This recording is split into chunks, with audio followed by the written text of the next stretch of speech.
आज का टॉपिक हमारे पास है वॉइस। आज के टॉपिक में हम कराएंगे आपको वॉइस। वॉइस दो प्रकार से होते हैं, एक होता है एक्टिव वॉइस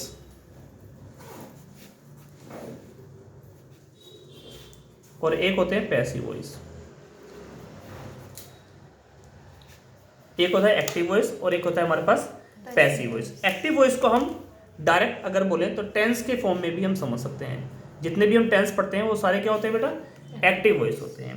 हम यहाँ पर पढ़ेंगे पैसिव वॉइस के बारे में। किसके बारे में? पैसिव वॉइस के बारे में। पैसिव वॉइस के बारे में। पैसिव वॉइस को हम यहाँ पर पढ़ेंगे कुछ हिंदी के सेंटेंसों के बिहाफ पे। हिंदी में सेंटेंसेस पैसिव वॉइस के बिहाफ पे किस प्रकार से बनाए जाते हैं, इसमें हम ये सब चीज पढ़ेंगे। क्लियर हुआ? ठीक है।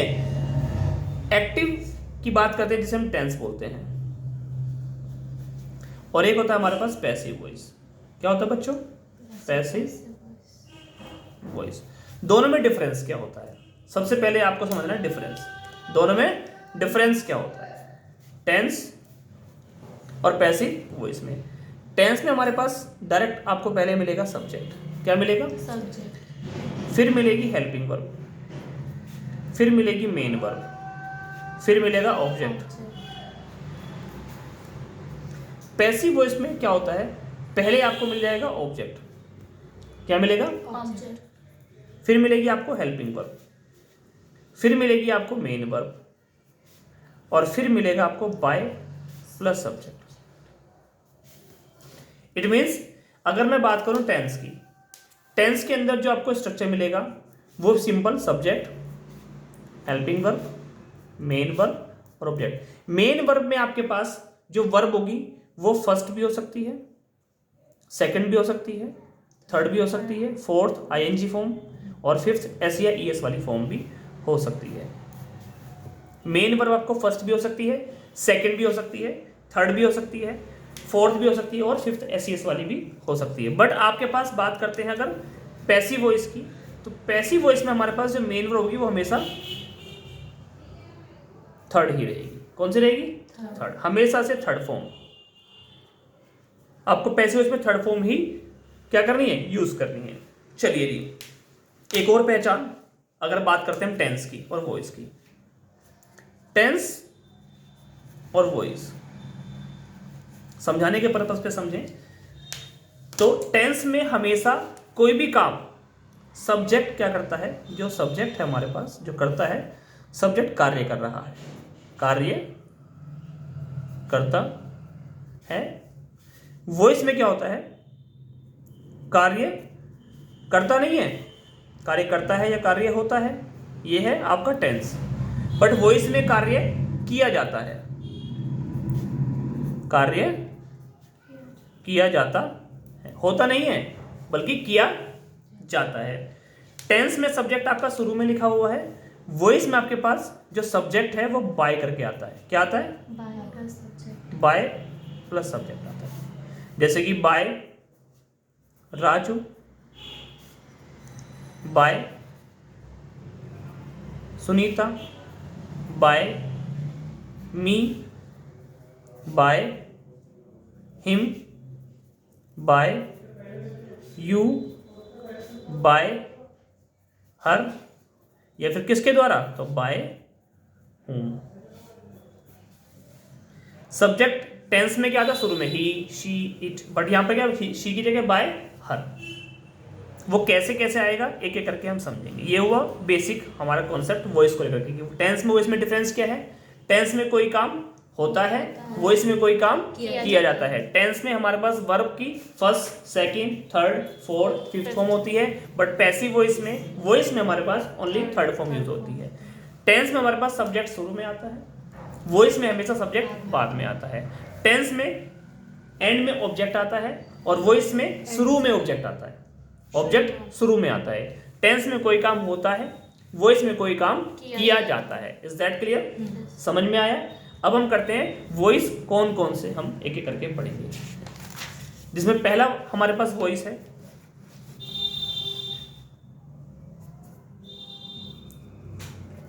Present indefinite voice, present indefinite voice. बात करते हैं किसकी? प्रेजेंट इंडेफिनिट वॉइस की। प्रेजेंट इंडेफिनिट वॉइस में हमारे पास अगर पहचान की बात करूं मैं, आपको वाक्य को कैसे पहचानना होगा कि ये प्रेजेंट इंडेफिनिट वॉइस का है। हिंदी में ट्रांसलेशन के बिहाफ पे हम समझेंगे। वाक्य के अंत में आपके पास आता है आ जाता है, ए जाते हैं, ई जाती है। आ जाता है, ए जाते हैं, ई जाती है। या फिर आप समझिए कोई काम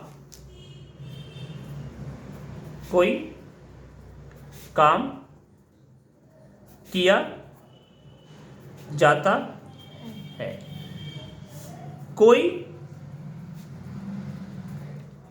क्रिया की जाती है। पैसिव वॉइस में हमेशा सब्जेक्ट हिडन होता है। सब्जेक्ट आपको नाम मात्र, पहली बात तो कहीं दिया नहीं होता, अगर दिया होगा तो हमेशा होगा द्वारा, हमारे द्वारा, उसके द्वारा, उनके द्वारा, तुम्हारे द्वारा, इस तरीके से। सेंटेंस को और समझिएगा तरीके से। पहले सिंपल से स्ट्रक्चर पे बात कर लीजिए। जब भी कभी वाक्य के अंत में क्या आ रहा है? आ जाता है, ए जाते हैं, ई जाती है। कोई काम किया जाता है, कोई क्रिया की जाती है। उस कंडीशन में आपके पास रूल किस प्रकार से यूज करना है? आपके पास रूल होगा शुरुआत में, जैसे कि मैंने बताया पैसिव वॉइस में हमेशा शुरू में क्या आती है? ऑब्जेक्ट। प्रेजेंट है, हम लगाएंगे प्रेजेंट इंडेफिनिट वॉइस में हमेशा इज आर एम। क्या लगाएंगे? Is are am. देन हम लगाएंगे थर्ड फॉर्म, जैसे कि अभी मैंने आपको बताया था कि हमेशा आपको थर्ड फॉर्म लगानी है। क्या लगानी है? Third form. देन उसके बाद आप लगाओगे by plus subject. Present indefinite voice में आपको पहले यूज करना है ऑब्जेक्ट जिसके साथ काम हो रहा है। देन आप लगाओगे प्रेजेंट इंडेफिनिट वॉइस में इज आर एम। देन आप लगाओगे third form, then by subject अगर दिया हुआ है तो, अदरवाइज सेंटेंस आपकी थर्ड फॉर्म के बाद ही खत्म हो जाता है। कैसे खत्म होता है? एग्जाम्पल समझिए। एग्जाम्पल आपके पास है, आपको पढ़ाया जाता है। अब इसमें सब्जेक्ट कहां है? मेन काम आपका क्या है? पढ़ाना। यहां पर पढ़ाया गया, किसने पढ़ाया? पढ़ाने का अध्यापक का होगा, उसका तो नाम है ही नहीं। अब बोलोगे सर सब्जेक्ट ये है तो आपको, अरे बच्चों ये सब्जेक्ट नहीं है, ये ऑब्जेक्ट है, क्योंकि आपको पढ़ाया जा रहा है, आपके साथ तो काम हो रहा है, आप काम करने वाले नहीं हो। मेन काम पढ़ाना, पढ़ना नहीं है, पढ़ाना। तो पढ़ाने का काम जिसका उसका तो नाम ही नहीं है। अगर होगा तो क्या होगा? अध्यापक के द्वारा, बट वो तो है ही नहीं। तो इसको कैसे बनाओगे सेंटेंस को? आपको पढ़ाया जाता है, आपको यू के साथ में क्या लगाओ? इस लगाओ are, you are. Third form क्या हो जाएगी? टीच की टॉट, यू आर टॉट। इसी को सेंटेंस को उन्हें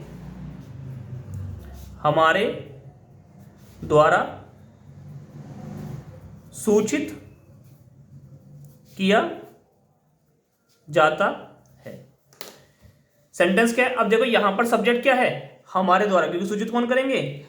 हम। और उन्हें, ये ऑब्जेक्ट है क्योंकि इनके साथ तो काम होगा, इनके साथ तो काम होगा। इस कंडीशन में क्या लगाऊंगा? तो उन्हें लगाऊं या हमारे लगाऊं? पहले उन्हें को दे, क्योंकि एज अ सब्जेक्टिव उन्हें माने देम होता है, देम होता है, बट यहां पर एज अ सब्जेक्टिव लगाना है। शुरुआत में तो देम नहीं लगा सकते ना आप, शुरुआत में क्या लगाना पड़ेगा आपको? दे के साथ आर। इन्फॉर्म, सूचित करना, इन्फॉर्म्ड। दे आर इन्फॉर्म किसके द्वारा? हमारे द्वारा, बाय अस। यहां पर बात थी हमारे द्वारा की, तो हमने क्या लगाया? By us. यहां पर नहीं था सब्जेक्ट, नहीं लगा, क्योंकि ये सब्जेक्ट क्या आएगा? एंड में आएगा। क्या लगा करके? बाय लगा करके। कभी कभी कुछ आता ही नहीं है सब्जेक्ट के रूप में, जैसे मैंने पहले वाला बताया। एक और एग्जांपल समझिएगा। घर सजाया जाता है। कौन से लेके चला गया? पता है? नहीं पता। द हाउस इज लगाएं, आर लगाएं? सिंगुलर है, इज डेकोरेटेड इज डेकोरेटेड। ये हुआ आपका प्रेजेंट इंडेफिनिट वॉइस। क्या हुआ? Present indefinite voice. Is that clear? समझ में आ गया? कोई भी काम होता नहीं है, कोई भी काम किया जाता है, उस कंडीशन में क्या लगाओगे आप? Is are am plus third form. Is are am plus third form कब लगाओगे? जब आप प्रेजेंट इंडेफिनिट वॉइस की बात कर रहे हो। Is that clear? यहां तक समझ में आ गया? आगे चले, चलिए टॉपिक नंबर सेकंड।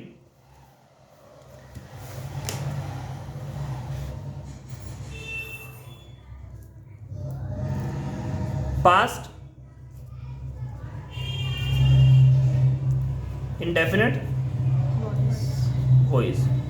जिस प्रकार से प्रेजेंट इंडेफिनिट वॉइस की बात करी थी हमने, इसी प्रकार से बात करेंगे हम past indefinite voice. Present indefinite voice में हमने बात की थी कोई भी काम किया जाता है। पास्ट इंडेफिनिट वॉइस में हम काम करेंगे जब कोई काम किया जाता था या फिर कोई काम किया गया या फिर कोई क्रिया की गई। कोई काम किया गया, कोई क्रिया की गई, कोई काम किया जाता था। अगर मैं पहचान पे जाऊंगा, पहचान में आ जाता था, ए जाते थे, ई जाती थी। आ जाता था, ए जाते थे, ई जाती थी, या फिर आप लगा सकते हो आ गया, ए गए, ई गई। आ गया, ए गए, ई गई, मतलब पढ़ाया गया। आ गया, ए गए, ई गई, पढ़ाया गया, बताया गया। अच्छा, ए गई कर दिया मैंने, है ना? ए गए, ए गए, आ गया, ए गए, ई गई, पढ़ाया गया, बताया गया, बुलाए गए, निमंत्रित किए गए, पैसे खर्च किए गए। तो ये किस में आएगा? पास्ट में। किस में आएगा? पास्ट में। यहां पर हम रूल की बात करते हैं। अगर बात करें हम स्ट्रक्चर की, स्ट्रक्चर में हमारे पास है, प्रेजेंट में हमारे पास इज आर एम था, पास्ट में क्या होगा? वॉज वर।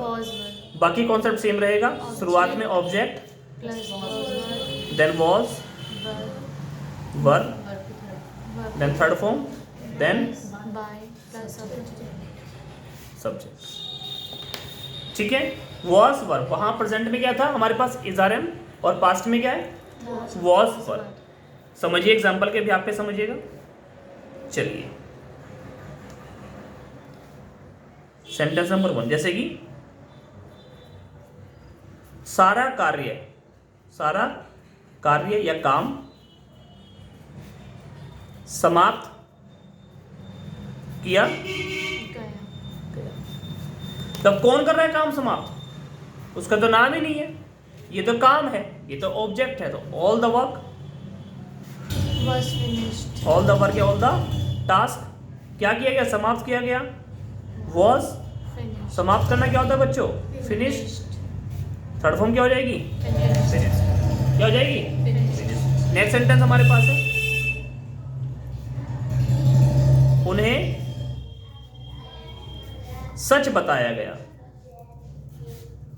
उन्हें सच बताया गया। अब कौन बता रहा है सच? उसका तो नाम ही नहीं है, तो क्या हो जाएगा? उन्हें को they were told the truth, they were told the truth, ट्रूथ। चलिए, एक और सेंटेंस आपके लिए, विद्यालय को फूलों तथा मालाओं से सजाया गया। भाई फूल, विद्यालय को फूलों से और मालाओं से सजाया गया। किसने सजाया? फूल और माला, पता ही नहीं भाई, ने सजाया किसने, ये तो पता ही नहीं हमें। लेकिन यहाँ पर क्या लिखना पड़ेगा विद, लेकिन काम किसके साथ हुआ है? विद्यालय के साथ। School Was was decorated with decorated with फूलों, फ्लावर्स, फ्लावर्स ई है FLOWERS, flowers and garlands. garlands. ये हुआ आपका पास्ट इंडेफिनिट वॉइस, जब कोई काम आपके द्वारा किया गया। अच्छा, आपके द्वारा एक सेंटेंस लिख लेते हैं। अध्यापकों के द्वारा उपहार बांटे गए गए। अब यहां पर अध्यापक आ गए तो शुरू में लिख दो, एंड में, एंड एंड में, क्योंकि अध्यापकों के द्वारा है, बाय आएगा। बाय टीचर बांटे क्या गए हैं? उपहार, प्राइजेस, ज्यादा है प्राइस, हमेशा क्या लगानी है? Distributed third form. डिस्ट्रीब्यूटेड किस में? अध्यापकों के द्वारा, बाय द टीचर्स टीचर्स। ये हुआ आपका past indefinite voice. Present indefinite voice clear हुआ। पास्ट इंडेफिनिट में क्या था? कोई काम जब किया गया। प्रेजेंट में कोई काम किया जाता है। अब आप बात करेंगे फ्यूचर की। किसकी? फ्यूचर की बात करेंगे। चलिए, जब कोई काम किया जाता है, प्रेजेंट इंडेफिनिट वॉइस, कोई काम किया गया, पास्ट इंडेफिनिट वॉइस, और कोई काम किया जाएगा, पढ़ाया जाएगा, बताया जाएगा, बुलाया जाएगा, सूचित किया जाएगा, कमरा साफ किया जाएगा, आपको पीटा जाएगा। ये सब चीजें क्या आएंगी? फ्यूचर। अब इसमें काम कौन कर रहा है उसका तो नाम ही नहीं है, और अगर है भी तो बाय लगा करके आएगा। क्या लगा करके? हमारे द्वारा, उनके द्वारा, उसके द्वारा। क्लियर हुआ? चलिए समझते हैं। बात करते हैं हम फ्यूचर इंडेफिनिट वॉइस की। Future indefinite voice indefinite voice. Future indefinite voice में अगर हम बात करें पहचान की, तो यहां पर क्या आएगा? कोई काम किया जाएगा या फिर कोई क्रिया की जाएगी। कोई काम किया जाएगा या फिर कोई क्रिया की जाएगी। पहचान हिंदी में सेंटेंस में किस प्रकार से आएगी? आ जाएगा, ए जाएगी लिख देता हूं बार बार मैं। ए जाएंगे, ए जाएंगे, ई जाएगी। कोई काम किया जाएगा।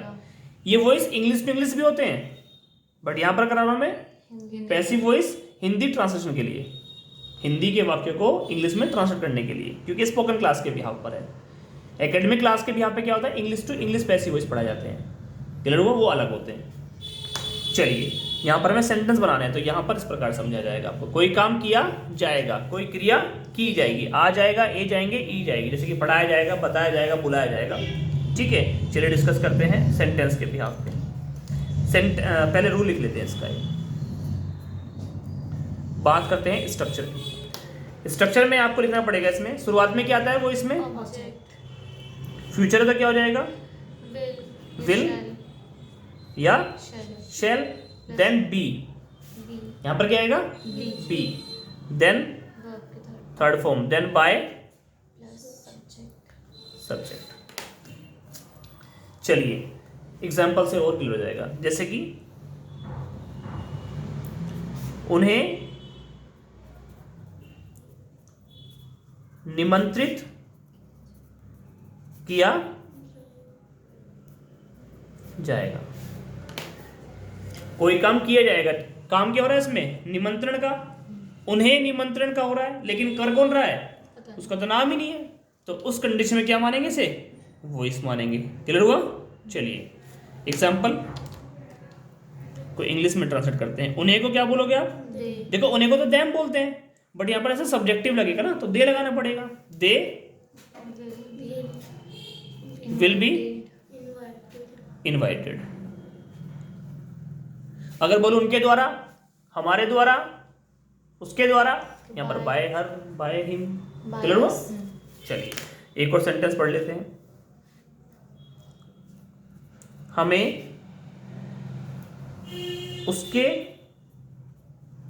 द्वारा सब कुछ बताया जाएगा। हमें उसके द्वारा सब कुछ बताया जाएगा। चलिए सेंटेंस को, इसको इंग्लिश में ट्रांसलेट करें। अब देखो हमें, ये तो हम तो क्या हो गए, ऑब्जेक्ट हो गए। काम कौन करेगा? वह करेगा उसके द्वारा। तो ये कब आएगा? बाद में। तो हमें पहले लिख दो आप, वी ओ आर लगा दिया, वी शैल बी। फ्यूचर में है वी शैल बी, क्या करा जाएगा? बताया जाएगा। टोल्ड सब कुछ, we shall be told everything. उसके द्वारा बाय हिम कर दीजिए, लड़की है तो बाय। इसको एक और तरीके से बना सकते हो आप, एक और तरीका है इसको बनाने का। क्या है? यहीं पर समझिएगा, we shall be told everything. अब मैंने बोला देखो हमें भी ऑब्जेक्ट हो सकता है और सब कुछ बताया जाएगा, ये भी यूज हो, ये भी क्या कर सकते हैं? यूज कर सकते हैं। तो क्या हो जाएगा? Everything everything will be told. किसको? To us. Everything will be told to us by him, या फिर हर लगा दीजिए। Is that clear? चलिए एक और सेंटेंस। सारा घर रंग रोगन किया जाएगा। रंग रोगन बोलते हैं ना, पेंट करना। रंग रोगन किया जाएगा। तो कैसे बनाएंगे? सारा घर क्या हो जाएगा? All the house, all the will be, future में है विल बी पेंटेड, या फिर will be whitewashed. White, ये हुआ आपका पैसिव वॉइस इंडेफिनिट में। Present indefinite passive voice, past indefinite passive voice, then future indefinite passive voice. Next video में आपको हम कराएंगे कॉन्टिन्यूस। कॉन्टिन्यूस हमारे पास दो होते हैं सिर्फ, प्रेजेंट कॉन्टिन्यूस और पास्ट कॉन्टिन्यूस। यहाँ पर मैंने आपको करा दिया वॉइस। एक्टिव वॉइस क्या होता है, पैसिव वॉइस क्या होता है। एक्टिव वॉइस क्या होता है? जो टेंस होते हैं सारे के सारे, वो सारे एक्टिव वॉइस में आते हैं। पैसिव वॉइस क्या होते हैं? पैसिव वॉइस में कोई काम होता नहीं है, कोई काम किया जाता है, उसे क्या बोलेंगे हम? पैसिव वॉइस बोलेंगे। क्लियर हुआ? चलिए उसके बाद दूसरी टॉपिक यहाँ पर क्या है? टेंस में हमारे पास वर्ब कौन सी होती है? टेंस में first form, second form, third form, fourth form, fifth form, ये सारी फॉर्म यूज होती है। किसमें? टेंस। और पैसिव वॉइस में क्या यूज होती है? हमेशा से थर्ड फॉर्म ही हम यूज करते हैं। टेंस में हमारे पास first form, second form, third form, fourth form, fifth form. Passive voice में हमारे पास थर्ड फॉर्म। क्लियर हुआ? टेंस में कोई काम होता है, पैसिव वॉइस में कोई काम किया जाता है। ये हमारे Hindi to English sentence making के लिए, पैसिव वॉइस समझने के लिए होता है। और अलग वीडियोस में हमने डिस्कस किया हुआ है पैसिव वॉइस को इंग्लिश टू इंग्लिश कैसे डिस्कस करना होता है, कैसे में चेंज करना होता है। क्लियर हुआ? अभी के लिए इतना ही। प्रेजेंट इंडेफिनिट, पास्ट इंडेफिनिट और future indefinite voice. Next video में हम आपको बताएंगे कॉन्टिन्यूस के बारे में। Thank you.